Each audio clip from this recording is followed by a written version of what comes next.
Hello everyone, good evening. અને થોડા દિવસો પછી આપણે ફરી મળી રહ્યા છીએ આપણા IAW 2.0 ના થર્ડ સેશનમાં. થોડા અનએવોઇડેબલ ડિલે આવી ગયા હતા. હવે થોડા દિવસ રેગ્યુલર ચાલશે, વચ્ચે થોડા બ્રેક આવશે, પણ ઇવેન્ચ્યુઅલી આપણે બધા પેપર એટલીસ્ટ છેલ્લી 2 કે 3 એક્ઝામના પ્રોપરલી પૂરા કરીશું. ઠીક છે, તો બી એશ્યોર્ડ વિથ ધેટ કે એટલીસ્ટ આપણે છેલ્લી 3 મેઇન્સના બધા જ પેપર GS 1 2 3 ના પહેલા પૂરા કરીશું. રાઈટ, તો ડોન્ટ વરી અબાઉટ ધેટ. ચલો તો સ્ટાર્ટ કરીએ આજનો ક્વેશ્ચન નંબર 7. પહેલા આપણે ગુજરાતીમાં ક્વેશ્ચન વાંચીએ અને પછી આપણે એનું એનાલિસિસ કરીએ. ચલો તો ક્વેશ્ચન 7 શું કહે છે? ઓકે, આ અગેન મારું એચિવમેન્ટ છે એક્ઝામમાં કે હું કેટલો ક્રિએટિવ છું. કચ્છ કાઠિયાવાડનું કટાવ કામ લોક જીવનમાંથી ઉદ્ભવેલ એક સુંદર કલા પરંપરા છે, ચર્ચા કરો. કચ્છ કાઠિયાવાડનું કટાવ કામ લોક જીવનમાંથી ઉદ્ભવેલી એક સુંદર કલા પરંપરા છે. આઈ ગેસ તમે લોકો ક્લાઉડ બનાવીને સેશન એટેન્ડ કરો છો ને, તમને મેં વાત કરી હતી હોપફુલી. બરાબર, કચ્છ અને કાઠિયાવાડમાં એક કટાવ કામ જોવા મળે છે અને એમાં કંઈક ઉદ્ભવેલી સુંદર કલા પરંપરા એવું કંઈક છે, એની વાત કરીએ. ધેટ ઇઝ, આપણે ઇંગ્લિશમાં એનું વર્ઝન વાંચીએ તો કવિ ઇંગ્લિશમાં શું કહે છે? The patch work that is કટાવ કામ of Kutch, Kathiawad is a beautiful art tradition evolved from the folk life. Discuss. ચલો, પેલો કીવર્ડ આપણને અહીંયા મળે છે, કીવર્ડ મળે છે ડિસ્કસ. અને ડિસ્કસ નો મતલબ શું થાય કે તમે એની દરેક બાબતે ચર્ચા કરી શકો, મુક્ત રીતે ડિસ્કશન કરી શકો. અહીંયા તમારી જોડે બોન્ડેજીસ હોતા નથી. ઠીક છે, મતલબ કે તમે આરામથી તમારા મનમાં જે આવે એ થોડું એલાબરેટ થઈને ડિસ્કશન કરશો તો તમને ફેવરેબલ રિસ્પોન્સ મળવાના ચાન્સીસ વધારે છે. હવે ઓનેસ્ટલી સેઇંગ, આ ક્વેશ્ચનમાં મને કશું ખબર હતી નહીં. મેં આર્ટ એન્ડ કલ્ચરની પ્રિપેરેશન જરાક હું નથી કરતો, મારે એને આર્ટ એન્ડ કલ્ચરનું બનતું નથી. હાવેવર માર્ક્સમાં બને છે, પણ એક થીમેટિક અન્ડરસ્ટેન્ડિંગ હોવી જોઈએ કે ભાઈ ઓકે, આર્ટ એન્ડ કલ્ચર શું છે, કેમ છે. મે બી બધી સારી બુક્સનું તમે પહેલું ચેપ્ટર વાંચ્યું હોય તો તમને એક આઈડિયા રહે. હવે જો મેં અહીંયાથી હિન્ટ વાપરી, ગુજરાતી અને ઇંગ્લિશ ટ્રાન્સલેશન મેં જોડે રાખ્યું. ઓકે, પહેલા તો લોક જીવનમાંથી ઉદ્ભવેલી છે એટલે art tradition evolve from the folk life. Folk life કઈ જગ્યાની? તો કે ભાઈ કચ્છ કાઠિયાવાડ, એટલે 2 જગ્યા થઈ. કચ્છ અને કાઠિયાવાડના વિસ્તારની આપણે એક વિશિષ્ટ કલા અને કલા પેચ વર્ક. પેચ વર્ક જો ઇંગ્લિશમાંથી હિન્ટ મળે છે, ગુજરાતી તમે જુઓ ને તો એમાં ખાલી કટાવ કામ લખ્યું છે, એમાંથી ખબર નથી પડતી. ઇંગ્લિશમાં એની જોડે એનું ટ્રાન્સલેશન કરવામાં એમણે અડધી હિન્ટ આપી દીધી કે એ પેચ વર્ક છે. મતલબ કે મને ખબર પડી ગઈ કે ઓકે, આ વસ્તુ કોઈક વસ્તુને સાંધવાની વસ્તુ છે. રાઈટ, આર્ટ ટ્રેડિશન, ટ્રેડિશન હોય એટલે જૂની હોય, પરંપરા હોય, મતલબ કે કલા ઓફકોર્સ. એટલે મેં જો અહીંયાથી મારું ક્વેશ્ચન માંથી જ હું મારો આન્સર સેટ કરું છું કે ઓકે, આની આજુબાજુ કઈ વસ્તુ મળી શકે. તો પહેલું મને મળ્યું આર્ટ ફોર્મ છે. ઓફકોર્સ પેઇન્ટિંગ છે કે સ્ટિચિંગ છે કે ભરતકામ છે, એવું કંઈક હોઈ શકે. પણ પેચ છે, પેચ એટલે ચોંટાડવું, થીગડા મારવા, જોઈન્ટ કરવું. મતલબ કે it should be something of કોઈ જૂનું એન્શિયન્ટ હશે, પ્લસ 2 રિજિયનનું અલગ અલગ હશે. કચ્છ કાઠિયાવાડ, રાઈટ, આમ જોડે છે, આમ અલગ છે, તો 2 રિજિયનનું કંઈક અલગ અલગ બનાવી શકાય, બનાવી શકાય. તો હવે આપણું ક્રિએટિવિટી ચાલુ થઈ. આ ક્વેશ્ચન મેં છેલ્લે લખ્યો હતો, મને થયું કે એટલીસ્ટ ક્વેશ્ચન એટેન્ડ કરવાના બાકી ના રહી જાય. સો એ ઈરાદાથી મેં ક્વેશ્ચન એટલીસ્ટ છેલ્લે એટેન્ડ કરી દીધો. હા, you have to make sure કે તમારા 45 ક્વેશ્ચન GS ના અને એસે તો ઓફકોર્સ પૂરું થવું જ જોઈએ. GS 1 2 દેટ ઇઝ ઇંગ્લિશ, એમાં તમારો એક પણ ક્વેશ્ચન સારો ખરાબ જાય જરૂરી નથી. દરેક ક્વેશ્ચન એટેન્ડ કરેલો હોય એ વધારે જરૂરી છે. ઠીક છે, સો મેક શ્યોર કે દરેક સવાલને તમે ડેફિનેટલી એટેન્ડ કરો. અને એક એક ક્વેશ્ચન, તમારું 900 માર્કનું પેપર આવે ને તો 900 માંથી 900 માર્કનું તમારે લખીને આવવાનું છે. સારું ખરાબ મોં માયા છે. ઠીક છે, દરેક માણસને કંઈક ને કંઈક વીકનેસીસ હોય છે અને હશે જ. બરાબર, કોઈ માણસ એવું ક્લેમ ના કરી શકે કે એના આન્સર્સ દરેક સબ્જેક્ટમાં ઇક્વલ સારી પકડ ધરાવે છે. બરાબર, તો મારી વીકનેસ આર્ટ એન્ડ કલ્ચર છે, પણ હવે GS 1 માં મને એમાં કંઈક સારું ફોર્ચ્યુન જોવા મળે છે. ચલો તો આપણે સમજીએ પેચ વર્ક કે કટાવ કામ શું છે. તો મેં અહીંયાથી ડિરાઈવ કર્યું, મેં તમને કીધું કે ઇંગ્લિશ વર્ડ પરથી ખબર પડે છે, એટલે મેં કંઈક એવું વિચાર્યું કે જો એક કચ્છ રિજન છે, એક કાઠિયાવાડ રિજન છે. બરાબર, કાઠિયાવાડ અમે ઇંગ્લિશમાં લખ્યું હતું. ઘણી વાર છે ને, મતલબ ઠીક છે, ગુજરાતીમાં બી લખી શકાય, પણ મારા અક્ષરો થોડા મને ભરોસાપાત્ર નથી લાગતા ગુજરાતીમાં, તો હું એને એવોઇડ કરું છું. કચ્છ અને કાઠિયાવાડની વાત કરીએ તો કચ્છ રિજન, હવે એના પરથી મેં મારું જીઓગ્રાફીનું નોલેજ ચલાવ્યું. રાઈટ, કચ્છ કેવું રિજન છે? તો કે રણ વિસ્તાર છે. રણ વિસ્તારમાં શું હોય, પાણી ઓછું હોય અને હાડમારીઓથી ભરેલું જીવન હોય, મતલબ ડિફિકલ્ટીઝ ઓફ લાઈફ. બરાબર, મોટે ભાગે ડેઝર્ટ એરિયા છે તો ત્યાં લાઈફ ડિફિકલ્ટ થઈ, આ બધાને લીધે હાડમારી એટલે ડિફિકલ્ટી થઈ. લાઈફમાં જો ડિફિકલ્ટી હોય તો લાઈફ બહુ જ જીવવી અઘરી થઈ જાય ને, એ સંજોગોમાં માણસ નાની નાની વસ્તુઓમાં ખુશી શોધે. બરાબર, નાની નાની વસ્તુઓમાં જીવનની ખુશી શોધે અને એ ખુશી શોધવામાં એ આર્ટ એન્ડ કલ્ચરની ડિસ્કવરી કરે. સમજાય છે? જો એક સરસ વાર્તા બનાવી મેં, બરાબર, એમાં શું કરે, આર્ટ એન્ડ કલ્ચરને ડિસ્કવર કરે. અને રણ તો કેવું હોય કે દિવસે ભયંકર ગરમી, રાતે સખત ઠંડી. બરાબર, મતલબ આવા વિષમ આબોહવામાં, મતલબ એક્સ્ટ્રીમ ક્લાઇમેટમાં એને ક્યાંક તો હોવું જોઈએ ને, ક્યાંક તો જીવનની શાંતિ જોઈએ ને. એ જીવનની શાંતિ તમે એ લોકોના આર્ટ ફોર્મ, ગરબા, ડાન્સ, એ બધામાં જોઈ શકો. અને જોડે જોડે એક ફોર્મ છે એમનું કે જેને કહીએ છીએ કટાવ કામ. કટાવ કામ શું છે કે, ફોર એક્ઝામ્પલ, આ હું તમને અત્યારે ગ્રાફિકલી બતાવું છું, મેં દોર્યું નતું. મેં કીધું કે ભાઈ, જીવનમાં જેમ લાઈફની અલગ અલગ વસ્તુઓ હોય છે, એમ ત્યાંના લોકોએ એક સરસ કલા વિકસિત કરી કે જેમાં એને આવી રીતે બધા નાના નાના રંગબેરંગી, બરાબર, કપડાઓને લઈ અને એને જોડી દીધા. એને જોડ્યા, અલગ અલગ ભાત બનાવી, અલગ અલગ વસ્ત્રો બનાવ્યા, અલગ અલગ પડદા, ચાદરો, બહુ બધી નવી નવી વસ્તુઓ બનાવી અને જીવનને રંગોથી ભરી દીધું. બરાબર, સમજાય છે? આઈ ગેસ તમારામાંથી કોઈ જો એક્ટિવ હોય અને તમને આનો જવાબ ખબર હોય તો તમે મેસેજમાં લખતા રહેજો, જેથી હું થોડું ઘણું સાચી વસ્તુ બી ડિસ્કસ કરું. રાઈટ, પણ મોરલેસ આપણે સમજવાનું શું છે કે આપણો એટીટ્યુડ કેવો હોવો જોઈએ એક્ઝામમાં. તો જો મેં આવી સરસ રીતે એક વાર્તા કરી દીધી કે હા હા આવી જીવન છે, આવી વસ્તુ અહીંયા ભરેલી છે, અને માટે આવું કંઈક મારું કટાવ કામ હતું. એટલે જો મેં શું કર્યું, ખાલી આર્ટ એન્ડ કલ્ચર ઓછું ખબર હતી, પણ એની આજુબાજુનું જીઓગ્રાફી છે, થોડી ઇકોનોમી, કે ભાઈ આ લોકોનું જીવનમાં ડિફિકલ્ટી છે, જીવન ગુજારવા માટે એ લોકો પશુપાલન વ્યવસાય કરે છે ને, તડકો પડે છે ને, એ બધામાંથી નીકળતા આજુબાજુમાં ભરાઈ જતા એ લોકોને કટાવ કામ જેવી વસ્તુ જીવનમાંથી બહાર કાઢે છે. પહેલા તો મેં આ એક પોર્શન લઈ લીધો, એકાદ પેજ જેવું આને સમજાવી દીધું. પછી મેં કાઠિયાવાડ રીજનની વાત કરી કે કાઠિયાવાડ રીજનની તો મજા જ અલગ છે. અહીંયા રંગીલું રાજકોટ થી ચાલી કરીને અમરેલી ને બધા જિલ્લા જિલ્લાઓના નામ આયા ને એના માટે એક એક વિશેષણ વાપરીને લખી દીધું. ઠીક છે, અને પછી ત્યાંથી આગળ વાર્તા કરી કે હા ભાઈ, આ જીવનમાં પણ કટાવ કામ જોવા મળે છે, પણ અહીંયાનું કટાવમાં આનાથી અલગ હોય છે. હવે કેવું અલગ હોય છે મને બી નથી ખબર, મેં શું લખ્યું, બરાબર, પણ મોરલેસ કંઈક અલગ હોય છે. બરાબર, એ લોકોના જીવનમાં સંસ્કૃતિ, બરાબર, પછી લોકજીવન, કારણ કે કાઠિયાવાડમાં તમે જુઓ તો ટ્રેડિશનની વધારે વેલ્યુ જોવા મળે છે ને. બરાબર, તો હા, એટલે બસ એ બધી વસ્તુઓની મેં સરસ ગોળ ગોળ વાતો અહીંયા બી કરી, અને જાણે બંને ટોપિકમાં મને એક્સપર્ટ નોલેજ છે ને એવી રીતે મેં સરસ જવાબ લખ્યો. I guess I got 4 to 4.5 marks in this, which is very wow. બરાબર, એટલે તમે જુઓ, મેં ખોટું નથી લખ્યું, મેં થીમેટિક લખ્યું.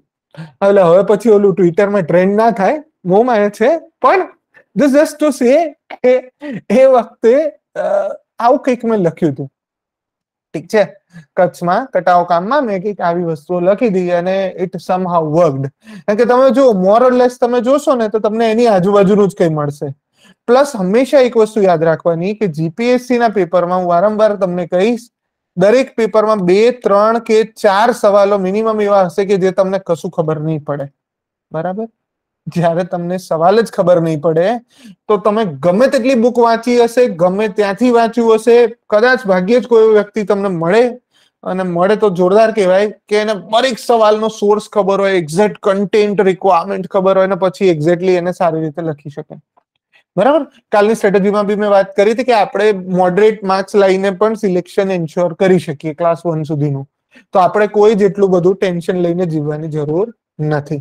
આઈ hope this is clear. So આ રીતે મેં આ 7th ક્વેશ્ચન એટેમ્પ્ટ કર્યો હતો. ચલો હવે આપણે જઈએ 8th ક્વેશ્ચન બાજુ. 8મો સવાલ શું કહે છે, સાંપ્રત સમયમાં સર્વોદય અને સત્યાગ્રહ સંદર્ભે ગાંધી વિચારધારાની પ્રસ્તુતતાનું મૂલ્યાંકન કરો. રાઈટ, તો એટલે કે evaluate the relevance of the Gandhian ideology regarding Sarvodaya and Satyagraha. હવે ગાંધી આઈડિયોલોજી અને એમની સાથે મારે જરાક થોડું ઓછું બને છે, પણ હવે પેપરમાં તો આપણે એમની જોડેથી ડિસ્કાઉન્ટ લઈ નથી શકતા. ગુજરાતીનું પેપર હોય, ઇંગ્લિશનું પેપર હોય, ક્યાંક ભાષાંતરના સ્વરૂપમાં, ક્યાંક પ્રવચનના સ્વરૂપમાં, ક્યાંક નિબંધના સ્વરૂપમાં, ઇથિક્સમાં, અને ઇવન તમારા GS1 માં ગાંધીજી પર એકાદ સવાલ આવે છે. તો ઠીક છે, હવે આપણા જે પણ વિચારો હોય કોઈના બી માટે, એનાથી આપણું પ્રોફેશનલ બિહેવિયર ચેન્જ ના થવું જોઈએ. તો ગાંધીની જે આઈડિયોલોજી છે, બરાબર, અગેન આમાંથી પ્લીઝ હમ્બલ રિક્વેસ્ટ કે કોઈ બહુ ઓફેન્ડ ના થઈ જતા, બરાબર, થોડું દુઃખ લાગે તો મે બી સબ્જેક્ટિવિટી હોઈ શકે, બરાબર. I have nothing to insult them. મહાન વ્યક્તિ હતા, એમની મહાનતા એમની જગ્યાએ સારી હતી, ઠીક છે, પણ આપણે એ બધામાં નથી પડવું. એમણે અમુક વિચારો આપ્યા હતા. એક હતો સર્વોદયનો વિચાર, બીજો હતો સત્યાગ્રહનો વિચાર. અને આપણે બંને વિચારોને પણ ચર્ચા નથી કરવાની, એની રિલેવન્સ ડિસ્કસ કરવાની છે કે આજના સમયમાં એમના એ વિચારો કેટલી હદે સાંપ્રત સમયમાં હજી પણ પ્રસ્તુત છે, એટલે રિલેવન્ટ છે. ઠીક છે, અત્યારના ટાઈમે એ વિચારો તમને ક્યાં ક્યાં કામમાં આવી શકે. તો જો, સર્વોદય એટલે પ્રોગ્રેસ ઓફ ઓલ, ઠીક છે, પ્રોગ્રેસ ઓફ ઓલ. અને એના પરથી મને અમુક જ વસ્તુઓ ખબર હતી, પણ એના પરથી જો તમે તમારું નોર્મલ અન્ડરસ્ટેન્ડિંગ છે એટલું તમે સમજી શકો. જો સર્વોદય એટલે સર્વ નો ઉદય, સર્વ નો વિકાસ એટલે progress for all, development for all. એટલે મતલબ કે તમે જુઓ તો અત્યારના જે ઇન્ક્લુઝિવ ડેવલપમેન્ટ છે, બરાબર, જે આપણે ઇન્ટર જનરેશનલ ડેવલપમેન્ટ છે, સસ્ટેનેબલ ડેવલપમેન્ટ છે, બરાબર, પર્ટિક્યુલરલી જે વેલફેર સ્ટેટ નો આઈડિયા છે, આપણે અત્યારે વેલફેર સ્ટેટ જોઈએ છીએ ને, વેલફેર સ્ટેટ નો જે કોન્સેપ્ટ છે, આ બધા જ વિચારો તમે જુઓ તો તમે SDG છે, MDG છે, બરાબર, millennium development goal, sustainable development goal, તમે બધી જ વસ્તુઓને અહીંયા ઇન્ક્લુડ કરી શકો, રાઈટ. તો સર્વોદયના વિચારોથી તમે એવું કહી શકો કે ભાઈ એ farthest from the section, particularly vulnerable section. Vulnerable સેક્શનમાં કોણ કોણ આવે? એક તો શેડ્યુલ કાસ્ટ આવે, શેડ્યુલ ટ્રાઇબ્સ આવે, વુમન આવે, ચિલ્ડ્રન આવે, સ્પેશિયલી એબલ્ડ પર્સન્સ આવે, બરાબર. આ બધા જ લોકોને તમે આમાં ઇન્ક્લુડ કરી શકો. એમાં LGBTQ આવે, ઠીક છે. તો આ એક બ્રોડર ક્લાસિફિકેશન થયું. અને એલ્ડરલી, યસ, એલ્ડરલીઝ પણ તમે આમાં લઈ શકો, રાઈટ. ચિલ્ડ્રન, એલ્ડરલી તમે જોડે લખી શકો, એટલે જેથી તમે ઓછામાં ઓછી કેટેગરી, બધા જ વલ્નરેબલ કેટેગરી માટે સ્ટેટે ફોકસ કરવું જોઈએ. અને અત્યારે તમે જુઓ, તમે આના પર સ્ટેટનું ફોકસ જોઈ શકો છો. મતલબ કે આમાં પણ તમે ફાર્મર્સ પર તમે ફોકસ કરી શકો, આમાં તમે લેબર પર ફોકસ કરી શકો કે ગ્રોથ કરવાનો છે પણ કોઈ સેક્ટર પાછળ ના રહી જાય, આપણી રૂરલ પોપ્યુલેશનને પણ ગ્રોથ મળે ને એ બધું. એટલે તમે જુઓ, ગાંધીજીના એ વિચારો તમે લઈ લો અને એને તમે રિલેટ કરી દો હાલના સમયમાં જોવા મળતી ગવર્મેન્ટની પોલિસીઝ જોડે, અને કઈ રીતે એ પોલિસીઝ વર્લ્ડ લેવલે પણ દુનિયાને ગાઈડ કરવામાં હેલ્પફુલ છે, ઠીક છે. સો એક વસ્તુ તમને અહીંયાથી આ વસ્તુ ખબર પડી, કરેક્ટ. ચલો, હવે જોઈએ કે સત્યાગ્રહનો આઈડિયા. સત્યાગ્રહનો આઈડિયા અગેન સત્યનો આગ્રહ, બરાબર, સત્યનો આગ્રહ. હવે હું પોતે અમુક વિચારો સાથે સહમત નથી, પણ તો પણ એવું માની શકાય કે અગેન આ એક કોઈ પર્સન છે, એનું ઘર છે, કે જેના અમુક વિચારો જોડે તમે બારી છે, બરાબર, દરવાજો છે, તમે અહીંયા એની સામે સત્યાગ્રહમાં બેઠા છો કે ભાઈ તું મારી વસ્તુ નહીં માને તો હું કરીશ. પણ આ એક એનો નેરો સેન્સ થયો, ઠીક છે. જે આપણે સત્યાગ્રહના ફોર્મમાં કે જે ભૂખ હડતાલ કે જે નાટકોને અત્યારે માનવામાં આવે છે, એ સત્યનો આગ્રહ નથી. It is rather the preference of priority of truth over anything else, બરાબર. અને એવું માનવામાં આવે છે કે ગાંધીના જે વિચારો હતા ને, એમનું કેવું એવું હતું કે સત્યનો આગ્રહ મારા હિસાબે શું છે કે ભાઈ ભારત દેશ એ પોતે મહાન છે, એ કેપેબલ છે, ને એના માટે બ્રિટિશરે એને કોઈ રિફોર્મ મિશન પર કે સુધારાવાદી અભિગમની જરૂર નથી. અને માટે એ સેન્સમાં એમનો વિચાર એવો હતો કે જયારે હું ડિમાન્ડ કરું છું ને કે મને આઝાદી જોઈએ છે, તો એ પણ એક પ્રકારનો સત્યનો આગ્રહ છે, બરાબર. કે જ્યાં એમના વિચારો એવું કહે છે કે ભાઈ સત્યને જયારે તમે પકડી રાખશો તો તમને ફાયદો થશે. પ્લસ અહીંયા એમનું મીન્સ અને એન્ડ વાળી થિયરી જોવા મળે છે, બરાબર. એક છે મીન્સ, એક છે એન્ડ્સ. તમને ઇથિક્સ વાંચ્યું હશે તો તમને ખબર હશે, ઘણા લોકો માટે મીન્સ મેટર કરે છે. કે ફોર એક્ઝામ્પલ, તમે કોઈ કામનું આઉટપુટ મેટર નથી કરતું, બરાબર, પરિણામ કેવું આવે એનાથી ફેર નથી પડતો, પણ તમે કઈ રીતે એ વસ્તુ એચીવ કરી તમે એને વાત કરી શકો. ઘણા લોકો એવું કે જો અંત સારું હોય, બરાબર, તો તમે એના માટે જવા માટે જો ખરાબ રસ્તો લીધો, અમુક વસ્તુ એવી કરવી પડી કે જે તમારે ન કરવી જોઈએ, તો પણ એ વાજબી છે, બરાબર. મતલબ કે એક એન્ડ છે કે એક વસ્તુ કે છે કે જે મીન્સ પર ફોકસ કરે છે, એક વસ્તુ છે એન્ડ પર ફોકસ કરે છે. ગાંધીજીના આ વિચારો શું કે છે કે તમારે ખાલી સારા એન્ડ પર નથી જવાનું, પણ સારા રસ્તે ચાલીને, એ સાધન અને સાધ્ય, ઠીક છે. સાધન અને સાધ્ય. મીન્સ એટલે સાધન, એન્ડ એટલે સાધ્ય. ઠીક છે, હવે ગુજરાતી શબ્દો તમે મને કહેતા રહેજો. બરાબર, પણ આ થયું તમારું સાધન અને આ થયું તમારું સાધ્ય. તો ગાંધીજીના હિસાબે શું છે કે તમારે સાધ્ય ગમે તેટલું સારું હોય, જેમ કે આઝાદી, પણ જો તમે અહિંસા કે લોકોને મારીને જો એને અચીવ કરશો ને, તો તમને એ વસ્તુ પચશે નહીં, તમારા માટે એ વસ્તુ ફ્રૂટફુલ નહીં થાય. ફોર એક્ઝામ્પલ, તમે અત્યારે ભૂખ્યા છો, તમારી જોડે પૈસા નથી, પણ તમે ડાકો ડાલ્યો, ચોરી કરી અને તમારું પેટ ભરી લીધું. પછી ભલે ને તમે એ રૂપિયામાંથી બાકીના લોકો એમાં ચેરિટી કરી. અત્યારે તમે જુઓ આજુબાજુના સમયમાં લોકો કરપ્શન કરે છે. બરાબર, તમે જુઓ તો માલ એડમિનિસ્ટ્રેશન જોવા મળે છે. બરાબર, લોકો પોતાની ઓથોરિટીનો મિસયુઝ કરે છે. બરાબર, વેલફેર ને બદલે સર્વિસ, પબ્લિક સર્વન્ટ ને બદલે પબ્લિક ના ઓનર બનવાની વાત છે, માલિક સમજે છે લોકો પોતાને. બરાબર, એ એરોગન્સ ને એ બધું જોવા મળે છે. બરાબર, તો આના પરથી આપણને ખબર શું પડે છે કે જ્યારે તમે સત્યનો આગ્રહ રાખશો ને, તો દરેક જગ્યાએ સાચા એપ્રોચ થી તમારું ગવર્નન્સ, તમારું એડમિનિસ્ટ્રેશન, તમારા સોશિયલ વેલ્યુઝ, આમાં તમે થોડું ઘણો ઇથિકલ એસ્પેક્ટ લઈ શકો, એટલે સામાજિક મૂલ્યો, બરાબર, સોશિયલ વેલ્યુઝ અને તમારી ઇક્વાલિટી, ઇક્વિટી, આ બધી વસ્તુઓની તમે પ્રિન્સિપલને એડ કરો, તો તમે સાચા રીતે સાચી જગ્યાએ પહોંચો, એ વધારે જરૂરી છે. અને એ વિચારોની તમે ચર્ચા કરી દો તો તમને સરસ માર્ક મળે. આઈ ગેસ આમાં મને સારા એવા 6-7 માર્ક કદાચ મળેલા છે. ઠીક છે, તો આ એક સારી રીતે તમે સમજી શકો. સમજાય છે? તો તમે તમારી બુકમાંથી જે વાંચ્યું ને, પહેલા તો એક વસ્તુ સમજો કે તમે, મોટાભાગના લોકોમાં ઘણીવાર ઘણા લોકો બહુ જ ઇન્ટેલિજન્ટ હોય છે. બરાબર, પણ તમે કદાચ કઈ વાર ભૂલ શું કરી બેસો છો કે તમને એવું લાગે કે તમારી જોડે એક બેસ્ટ આન્સર છે અને ક્યાંકથી તમે વાંચ્યું, તમારે એ લખવાનું છે, કોઈનો અભિપ્રાય આપવાનો છે. મહેરબાની કરજો, એ કોઈના અભિપ્રાયની કોઈ વેલ્યુ નથી. તમારે ખાલી પોતાના અભિપ્રાયો, પોતાના જવાબો લખવાના છે. બરાબર, કોઈ શું વિચારે છે, કોઈ બુકમાંથી તમે શું વાંચ્યું, એ મેટર નથી કરતું. આ પેનને શું થયું? જસ્ટ અ સેકન્ડ, એક જ મિનિટ, હું ફરી અને લગાઈ જોઉં. પણ મોર ઓર લેસ તમને સવાલ સમજાયો કે ભાઈ, તમને જ્યારે પ્રેક્ટિકલ સવાલ પૂછે ને, તો યસ, તમારો જવાબ પણ કેવો હોવો જોઈએ? તમારો જવાબ પણ પ્રેક્ટિકલ હોવો જોઈએ.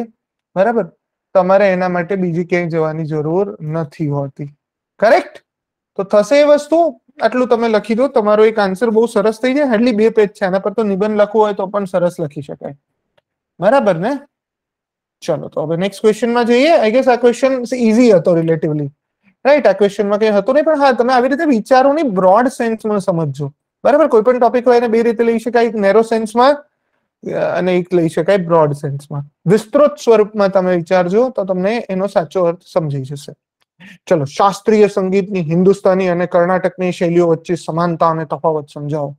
ઠીક છે, એટલે આપણે સત્યાગ્રહ આજના જીવનમાં અગત્યનું કેમ છે?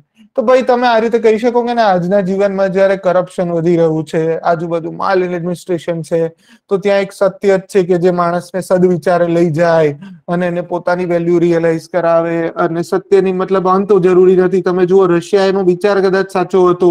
બરાબર, કે ભાઈ તમે નાટોમાં ના જોડાવ, જેનાથી અમારે સિક્યોરિટી ખતરામાં આવી જાય. એટલે ઉદાહરણો તમારે આજુબાજુથી બનાવવા પડે. પણ જ્યારે તમે ખોટી રીતે કઈ સાચું કામ બી કરવા જશો તો કદાચ એ વર્થ નથી. અને એ જ વસ્તુ સત્યનો આગ્રહ છે. મે બી એમના આટલા વર્ષો ગયા પછી પણ એ વિચારો હજી પણ આપણને ગાઈડ કરે છે. માત્ર નેશનલ પોલિસી નહીં, પરંતુ ઇન્ટરનેશનલ એ બધી કથા કરાય મોંમાયા છે. ઠીક છે, તો આ રીતે કઈક કથા કરી લેજો.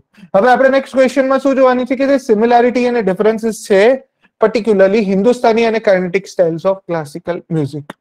આ એક સિમ્પલ સ્ટેટિક સવાલ છે. બરાબર, જેને art and culture Nitin Singhania સાહેબ માંથી કે તમારી યુવા પબ્લિકેશનમાં કે કોઈમાંથી પણ વાંચ્યું હોય થોડું ઘણું, એને એકદમ બેઝિક છે. આઈ વુડ સે આ બહુ જ ફેક્ચ્યુઅલ સવાલ છે. બરાબર, પણ આમાં પણ મારી જોડે એઝ યુઝ્યુઅલ મારી જોડે ફેક્ટ્સ હોતા નથી. બરાબર, તો હું સિમ્પલ વાતો કરું છું કે ભાઈ, કાર્નેટિક સ્ટાઇલ ઓફ મ્યુઝિક કે જે ક્લાસિકલ મ્યુઝિક છે, હિન્દુસ્તાની છે. બરાબર, તો અગેન પ્લીઝ આવી રીતે ના લખતા હિન્દુસ્તાની વર્સેસ કાર્નેટિક. બરાબર, પેરેગ્રાફમાં લખવાનું સિમિલારિટીઝ, પછી પેલો પેરેગ્રાફ હિન્દુસ્તાની મ્યુઝિકમાં શું છે, બરાબર, એને સમજાવો. વેર એસ કરીને કાર્નેટિક મ્યુઝિક શું સ્ટેન્ડ કરે છે એ સમજાવો.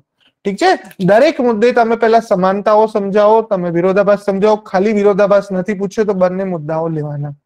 પહેલી વસ્તુ, હિન્દુસ્તાની અને કાર્નેટિક બંને ઇન્ડિયામાં ઇવોલ્વ થયેલી ટ્રેડિશન્સ છે. બંને મ્યુઝિકની ટ્રેડિશન્સ છે. ક્લાસિકલ મ્યુઝિક છે જે આપણને જિંદગીના અદ્ભુત, કશું ના આવડે એટલે આ પ્રકારની લેંગ્વેજ આવી જાય કે જીવનના અદ્ભુત જ્ઞાન અને આનંદ બાજુ લઈ જાય છે, ફ્રીડમ અપાવે છે. બરાબર, કારણ કે દરેક મ્યુઝિકનો પર્પઝ જ એ છે કે આપણને લિબરેટ કરે. અને જેન્યુઅલી તમે જુઓ, અત્યારે પણ તમે કોઈ પણ સંગીત સાંભળો છો તો તમને એક જીવનના જેને દુઃખ દર્દ તાણ તણાવમાંથી મુક્ત થઈ ગયા વાળી ફિલિંગ આવે છે. ક્લાસિકલ મ્યુઝિકને જો સાંભળવાની આપણી અંદર ક્ષમતા હોય ને, તો એ એવું કહેવાય છે કે એક ટાઈપનું એક મેડિટેશન છે. એટલું બધું પાવર છે એમાં, રાઈટ? તો આ બધી વસ્તુઓ તમે એના એક કોમન આસ્પેક્ટ તરીકે લઈ શકો. ડિફરન્સીસ હાઉએવર ધ ડિફરન્સ જોવા મળે છે. જેમ કે હિન્દુસ્તાની મ્યુઝિક છે, બરાબર, એમાં મલ્ટિપલ ઘરાનાઓ જોવા મળે છે. દરેક ઘરાનાઓ, લખનઉ ઘરાના ને તમને 2-4 ઘરાના નામ હોય તો તમે લખી દો. દરેક ઘરાનાઓ, બરાબર, એની અંદર પોતાની અમુક શૈલીઓ હોય છે. એમાં તમને ખાસું ફ્રીડમ જોવા મળે છે, બરાબર. અને એની મદદથી તમે જુઓ તો અલગ અલગ અમુક જે કાર્નેટિક મ્યુઝિક છે એ બહુ રિજિડ જોવા મળે છે, બરાબર. એની અંદર મુક્ત ફ્રીડમ નથી હોતું, પણ એની અંદર તમને સુર તાલ ને બધાનું બેલેન્સ બહુ સરસ જોવા મળે છે. હિન્દુસ્તાની મ્યુઝિકમાં બોલવાનું એટલે કે વોકલ્સ એઝ વેલ એઝ મ્યુઝિક બંનેનું ઇક્વલ ઇમ્પોર્ટન્સ જોવા મળે છે. જ્યારે કાર્નેટિક મ્યુઝિક જે છે એમાં સૌથી વધારે તમારે શબ્દો પર પકડ હોય છે. મ્યુઝિક જે હોય છે એ વધારે ટ્રેડિશનલ હોય છે. હિન્દુસ્તાની મ્યુઝિક છે એ બહારથી જ્યારે અલગ અલગ સંસ્કૃતિ અને કલ્ચર, કારણ કે નોર્થ ઇન્ડિયામાં ડેવલપ થયું છે, તો નોર્થ ઇન્ડિયામાં જ્યારે બહારથી કોઈ પણ કલ્ચર આવે તો એમાં ફોર એક્ઝામ્પલ ઇસ્લામિક કલ્ચરની છાંટ જોવા મળે છે. બીજી બધી અલગ અલગ વસ્તુઓમાં તમને મિક્સચર જોવા મળે છે, બરાબર. વેસ્ટર્ન કલ્ચર પણ તમને અહીંયા ઇફેક્ટ જોઈ શકાય. કાર્નેટિક મ્યુઝિક છે એ વધારે પ્યોર છે. એ એમની રિજનલ લેંગ્વેજીસમાં સાઉથની ડેવલપ થયું છે, અને માટે તમે જુઓ તો ત્યાં તમને ત્યાંની એક લોકલ સંસ્કૃતિ અને એની અસર જોવા મળે છે, બરાબર. લિબર્ટી, ફ્રીડમ બધા લેવલે અલગ અલગ જોવા મળે છે. આવું કંઈક તમે લખી શકો, ઠીક છે. બાકી આ વુડ સે ફેક્ચ્યુઅલ ટોપિક છે. તમે એકાદ બે વાર અમુક ટોપિક વાંચી લીધા હોય, જેમ કે અમુક સ્કલ્પચર છે, ટેમ્પલ આર્કિટેક્ચર છે કે વર્સિસ આપણે નથી temple architecture of north south, બરાબર. કે અને કયું કહેવાય, અરે યાર બે કયા જ છે ટેમ્પલ આર્કિટેક્ચર? નોર્થ નું શું કહેવાય છે, સાઉથ નું શું કહેવાય છે, અને આપણે વેસ્ટ સાઈડ નું શું કહેવાય છે? હા, નાગર, દ્રવિડ, અને ત્રીજું કયું છે આપણી સાઈડ નું? વિસારા. હા, વિસારા, ઠીક છે. નાગર, દ્રવિડ અને વિસારા. આ એટલા કેટલાક એવા સવાલો છે ને કે જે વારંવાર એક નહીં ને બીજી એક્ઝામમાં પૂછાય છે. આ વખતે જો એવો જ સવાલ છે એકદમ બેઝિક નો, આની આગળની એક્ઝામમાં કે આના પછીની એક્ઝામમાં તમને નાગર દ્રવિડ ને આ જોવા મળશે. મોર ઓર લેસ તમે એટલીસ્ટ ઇન્ડિયા લેવલના બેઝિક વસ્તુઓ તમે કરીને જજો, તમને ફાયદો થશે, ઠીક છે. તો એક સ્ટેટિક સવાલ હતો, આમાં કઈ છે નહીં, બરાબર. અને ત્રીજો સવાલ એટલે ચોથો સવાલ આજનો, ભારતીય લોક કલા, લોક નૃત્ય એક કલા અને આરાધનાનું એક સંપૂર્ણ સંયોજન છે. મતલબ ભારતીય લોક નૃત્યની વાત કરો તો આમાં ખાલી આર્ટ નથી, પણ એમાં વર્શિપ પણ જોવા મળે છે, અને ફોક ડાન્સની વાત કરે છે. બસ આમાં જ તમને ઇનડાયરેક્ટલી હિન્ટ આપી દીધું, સમજાય છે? આટલું આપણને મળી જાય એટલે આપણે શું જોઈએ? ભારતીય ફોક ડાન્સ, ફોક એટલે લોકજીવન, લોકજીવન એટલે લોકોની સંસ્કૃતિ, પરંપરા અને ઘણા બધા તમને આસ્પેક્ટ જોવા મળશે, બરાબર. એટલે તમે શું કરી શકો કે અહીંયા તમે એ બધા રસ્તે જતા રહો. અમાલગમેશન જોવા મળે છે, કેટલીક વસ્તુઓમાં તમને આર્ટ જોવા મળે છે, કેટલીક વસ્તુઓમાં તમને વર્શિપ જોવા મળે છે, બરાબર. આમાં તમે પ્રેક્ટિકલ એસ્પેક્ટ લઈ શકો. અમાલગમેશન ઓફ આર્ટ શેમાં જોવા મળે છે? જેમ કે ફોર એક્ઝામ્પલ તમને એકાદ વસ્તુઓ ફોક ડાન્સની વાત કરો તો ફોક ડાન્સમાં કયા કયા લઈ શકાય? ફોર એક્ઝામ્પલ કોઈ મને કહેશે, મને અત્યારે યાદ નથી આવતા ફોક ડાન્સના કોઈ એક્ઝામ્પલ હોય? ગરબા નહીં, ગરબાને આપણે નથી કહેતા ને ફોક ડાન્સ. કલબેલિયા ને એ બધા કદાચ ક્લાસિકલ નથી કહેતા ને, લોક ડાન્સ કહીએ છીએ ને આપણે. હા, ભવાઈ છે, બરાબર. એક ભવાઈ છે. પછી આપણે ઓલું શું છે, આપણે નોર્થ ઇન્ડિયામાં આપણે રામાયણ ના કેવું કંઈક છે, એ બધી વસ્તુ છે, બરાબર. ગીધા, બરાબર. થાંગટા એ ઓલું છે, આપણે માર્શલ આર્ટ નો ડાન્સ છે, બરાબર. હા, પોંગલ ચાલી શકે, બરાબર. પછી આપણે જે આદિવાસીઓના ડાન્સ છે, બરાબર, એ પણ તમે લઈ શકો. તો તમે 2-3 એક્ઝામ્પલ ખાલી આપી દો. ઘુમર છે, યસ. બરાબર. નૌટંકી છે, કરેક્ટ. નૌટંકી એ આર્ટ, ડાન્સ નથી. આઈ વુડ સે નૌટંકી એ થોડું, હા, પઢાર નૃત્ય છે. તો આ બધા બહુ થઈ ગયા. ચલો, તો તમે સમજો કે એક બે તમે આવા એક્ઝામ્પલ આપી દો અને એની અંદર તમે આર્ટ બતાવો. એની અંદર આર્ટ શું છે? તો ત્યાં તમને મેકઅપ જોવા મળશે, ત્યાં તમને એક્સપ્રેશન જોવા મળશે, બરાબર. ત્યાં તમને એમની મુવમેન્ટ જોવા મળશે, ત્યાં તમને એમનો ગ્રેસ જોવા મળશે, બરાબર. ત્યાં એમની તમને એ બધી સમજણ જોવા મળશે. તો આ કયો આસ્પેક્ટ થયો? આ પહેલો આસ્પેક્ટ થયો, બરાબર, કે જેને તમે કહી શકો કે આર્ટ સાઈડ બતાવે છે. દરેકમાં તમે આવી રીતે એક્ઝામ્પલ આપીને લખી શકો. વર્શિપની તમે વાત કરો, ઠીક છે, તો તમે, હા, એટલે આર્ટ ફોર્મનો, આર્ટ એટલે શું છે? Art is an expression of individual, બરાબર. આર્ટ ઇઝ રિલેટેડ ટુ ઇન્ડિવિજ્યુઅલિઝમ, બરાબર. અને ઇન્ડિવિજ્યુઅલિઝમને જ્યારે તમે એક્સપ્રેસ કરો તો બહુ બધી જગ્યા માટે હોય. જેમ કે અમુક લવ માટે હોય છે, બરાબર, પ્રેમ માટે હોય છે. કોઈ પ્રેમી એકબીજાના પંખીડા એકબીજા માટે કરે છે, તો ઘણી વાર એ ડિવાઇન હોય છે, બરાબર. મતલબ ઓલમાઇટી સાથેનો પ્રેમ કે એની આજુબાજુની વસ્તુ જોવા મળે છે. અને ઘણી વસ્તુઓ જે છે સોશિયલ આસ્પેક્ટ રિલેટેડ તમને જોવા મળે છે, બરાબર. તો તમે ઓવરઓલ તમે જે સમજો, તો હા, નેચર રિલેટેડ ઘણા તમને જોવા મળે છે. આદિવાસી ટ્રાઇબલ ડાન્સ તમે બેઝિકલી જોવા બેસો તો તમે શું કહી શકો કે ભાઈ, હા, આમાંથી અમુક વસ્તુઓ છે ઇન્ડિવિજ્યુઅલના એક્સપ્રેશનને આપે છે, પણ ઘણું ઇન્ડિવિજ્યુઅલ એક્સપ્રેશન થી એમના ઓલમાઇટી બાજુ એમને લઈ જાય છે, બરાબર. જેમ કે આઈ ગેસ એક જ ક્લાસિકલ ડાન્સ પણ છે, પણ એ ફોક ડાન્સ પણ છે, વૈષ્ણવનો હોય છે. આઈ ગેસ વૈષ્ણવનો જે હોય છે ને, ઇવન એની અંદર પણ તમને આ વસ્તુ જોવા મળશે. સતરિયા, યસ, એક્ઝેક્ટલી, સતરિયા. તો તમે સમજો છો કે તમે આ રીતે રિલેટ કરો કે જ્યાં જ્યાં તમને લાગે ને કે ભાઈ ક્યાંક ડિવિનિટી રિલેટેડ છે, નેચર રિલેટેડ છે, તો તમે ક્યાં કોઈ આદિવાસી ડાન્સનું તમે નામ આપી દો. સોશિયલ રિફોર્મ છે, તો ત્યાં તમે ભવાઈ છે, બરાબર. કે હા, ક્લાસિકલ છે, યસ આઈ નો, વૈષ્ણવ સતરિયા છે, ક્લાસિકલ ડાન્સ છે, પણ એને તમે ક્લાસિકલ એલિમેન્ટ પણ તમે અંદર જોવા મળે છે અને લોકોનું પણ એમાં પાર્ટિસિપેશન હોય છે, બરાબર. તો ફોક ડાન્સમાં લેવું હોય તો લઈ શકાય. થોડું ઘણું રિસ્કી છે, પણ લેવું હોય તો લઈ શકાય, બરાબર. કારણ કે આપણે ડિવિનિટી અને વર્શિપનું એક્ઝામ્પલ આપવું છે. અધરવાઇઝ તમે ઘુમર લઈ શકો, બરાબર. તમે એ ટાઈપના ડાન્સને પણ ઇન્ક્લુડ કરી શકો. એટલે તમે સમજો કે તમે આવી રીતે બે ત્રણ સાઈડ, આ તો હવે તમારું આર્ટ એન્ડ કલ્ચર કમ્પોનન્ટ કેટલો સ્ટ્રોંગ કે વીક છે, બરાબર, એના પર તમે જાય, બરાબર. બાકી આ પણ એક બહુ તમે જુઓ તો એકદમ ઈઝી ટાઈપનો સવાલ હતો કે જેમાં તમને ખાસ કંઈ વધારે લોજિક દોડાવવાની જરૂર પડે એવું નહોતું. ઠીક છે, તો આ બધા હું કહું કે મોરલેસ સ્ટેટિક સવાલ હતા અને તમને સબ્જેક્ટના જો ઇવન ઇન્ટ્રોડક્શન ચેપ્ટર ખબર હોય તો આ સવાલને તમે ઘણી જ સારી રીતે એટેન્ડ કરી શકો, બરાબર છે ને. તો આઈ ગેસ આ ચાર સવાલને આજે આપણે ડિસ્કસ કર્યા. નેક્સ્ટ ટાઈમ આપણે શું કરશું, મે બી આ જે જીઓગ્રાફીના પાંચેય સવાલ છે તો મે બી બે ત્રણ એ રીતે કરી અને આપણે આ પેપરને નેક્સ્ટ ટાઈમ જીઓગ્રાફીનું પતાવી દઈશું, ઠીક છે. મે બી એક કે બે દિવસમાં આપણું આ પેપર પણ પતી જશે અને પછી આપણે GS2 બાજુ જઈશું, ઠીક છે.